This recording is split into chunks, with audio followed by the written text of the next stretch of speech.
Bonjour, aujourd'hui nous allons continuer la leçon sur le sens de la multiplication. Et pour commencer, un nouveau défi mathématique. Pourrais-tu me dire combien de carrés de chocolat se cachent sur cette image?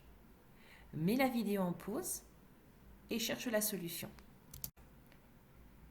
Si tu te souviens bien, la dernière fois, nous avons utilisé la technique des colonnes de carrés de chocolat. Tout à droite de l'écran, on voit qu'une colonne contient 4 carreaux de chocolat. Il suffit alors de réaliser l'addition des différentes colonnes de 4 carrés de chocolat. Ce qui nous donne ici 4 plus 4 plus 4 plus 4 plus 4 plus 4 plus 4 plus 4 égale 32. Bah dis donc, ça devient long ces calculs. Eh bien, on peut dire que ces calculs, ces additions réitérées peuvent être vraiment très longues à calculer. Je te propose une solution pour te soulager et pour que ce soit plus facile à réaliser. J'ai une petite question.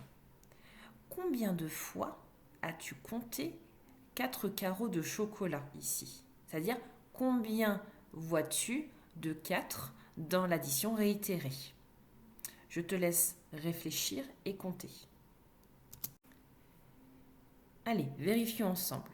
Je te propose de mettre ton doigt sur ton écran. Nous allons compter les nombres 4 ensemble. 1, 2, 3, 4, 5, 6, 7, 8. Il y a donc 8 fois le nombre 4. Tiens, je crois que la multiplication est enfin apparue. En effet, il y a un lien entre l'addition réitérée où on a tous les 4 qui se suivent et qui sont additionnés et la multiplication. Puisque dans mon addition réitérée, finalement, j'ai combien de fois le 4? Je l'ai 8 fois. Je peux donc écrire à la place de 4 plus 4 plus 4 plus 4 plus 4 plus 4 plus 4 plus 4, je peux écrire 8 fois 4. C'est quand même beaucoup plus simple. Voyons si tu as bien compris ce que je viens de dire. Essaye de trouver le nombre de gâteaux qui se trouve sur cette image. N'oublie pas de mettre la vidéo en pause pour réaliser un calcul ou pour compter dans ta tête. Sur cette image, tu vois donc 3 paquets de gâteaux, un petit peu comme les colonnes de chocolat tout à l'heure. Sauf que là, au lieu d'avoir des colonnes serrées, nous avons des paquets.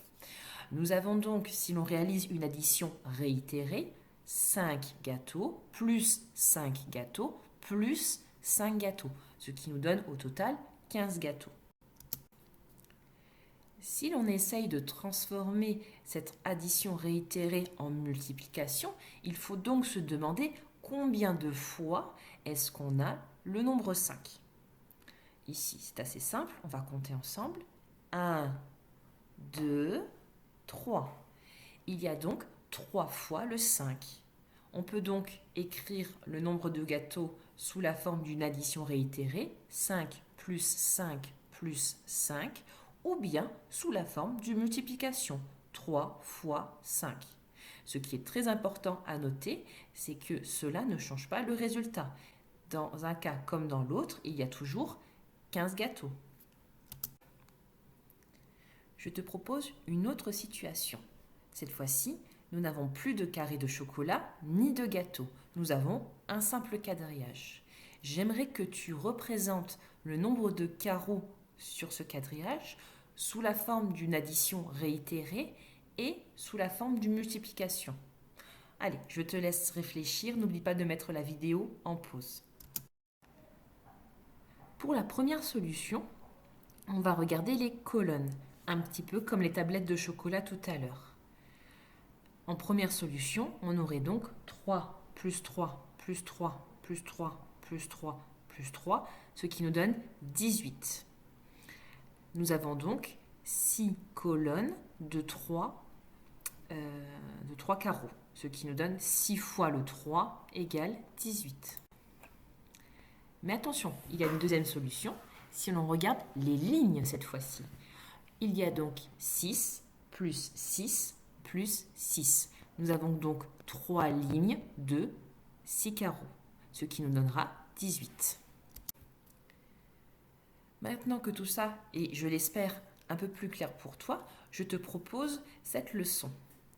Bien évidemment, elle sera disponible en lien dans les mails que tes parents vont recevoir, mais n'oublie pas de recopier proprement dans ton cahier la partie en bleu et la partie en rouge.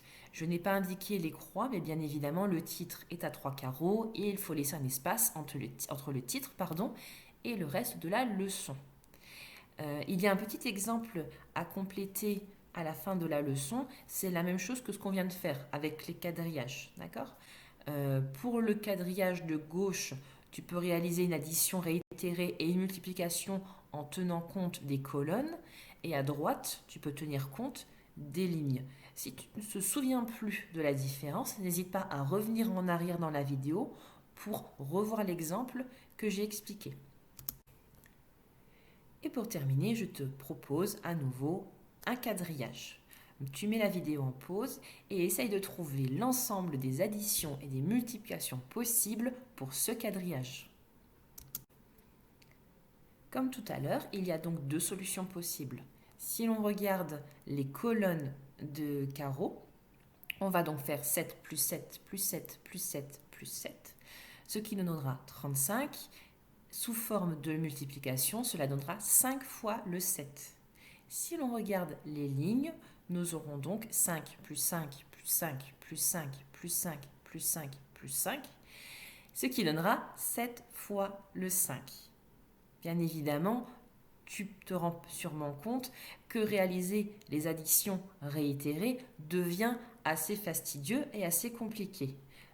Dans les leçons suivantes, nous travaillerons donc sur la mémorisation de ce qu'on appelle les tables de multiplication. 5 fois 7, 7 fois 5.